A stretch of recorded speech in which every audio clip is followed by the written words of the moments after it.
అందరికీ నమస్కారం. Welcome to our channel. So ఈరోజు వ్లాగ్ ఏంటంటే, మీరు ఇష్టంగా ఏం ఫ్రూట్స్ తింటారు?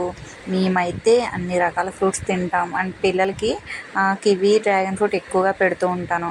అంటే ఇవి ఒక 4 ఇయర్స్ బ్యాక్, మనకి 3-4 ఇయర్స్ బ్యాక్ అందరికీ తెలిసేవి కాదు. కివీ అంటే అమ్మో ఇదేంటి ఇలా ఉంది, సపోటా అలా ఉంది ఏంటి, ఇది ఎవరైనా తింటారా లేదా అని చెప్పేసి అనుకునే వాళ్ళం. కానీ ఇప్పుడైతే ఇది తెలియని వాళ్ళు ఎవ్వరు లేరు, చిన్న చిన్న పిల్లలతో సహా. మీకు దివాళీ రేషన్ వచ్చిందా? మాకు వచ్చిందండి. మాది పుదుచ్చేరి గవర్నమెంట్కి సంబంధించింది అనమాట. సో అందుకని వచ్చిందో తెలీదు. నేనైతే మా అమ్మ వాళ్ళని అడిగితే మాకు ఏం రాలేదని చెప్పేసి అన్నారు. మాకైతే ఐటమ్స్ ఇచ్చారు, 5 ఐటమ్స్. ఎలా అనుకుంటున్నారు? శనగపప్పు, మైదా, ఆయిల్, షుగర్ అండ్ సుజీ రవ్వ ఇచ్చారనమాట. షుగర్ అయితే 2 కేజీస్ ఇచ్చారు, ఆయిల్ 2 కేజీస్, 1 కేజీ మైదా, 1 కేజీ సుజీ రవ్వ, శనగపప్పు 1 కేజీ ఇలా ఇచ్చారనమాట. సరే ఈరోజు మీరు ఏం కర్రీ చేసుకున్నారు? మేమైతే పీతల కర్రీ చేసుకుందామని బయటకైతే వెళ్ళాము.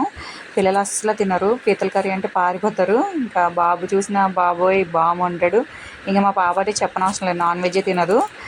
సో ఇలా వెళ్ళామన్నమాట. చూడడానికి వెళ్తే చాలా పెద్ద పెద్ద పీతలు ఉన్నాయి. ఆవిడ లోపల పెట్టేసింది, మేము అడిగితే చూపిస్తుంది చాలా పెద్దగా ఉన్నాయి. ఇంకా చిన్న పీతలు అవి ఉన్నాయి, కానీ ఇప్పుడు గుడ్డు పీతలు రావు, అంత టేస్ట్గా ఉండవు. సో అందుకని తీసుకోలేదు. సరే చూసి వెళ్ళిపోకుండా సబ్స్క్రైబ్ చేయండి.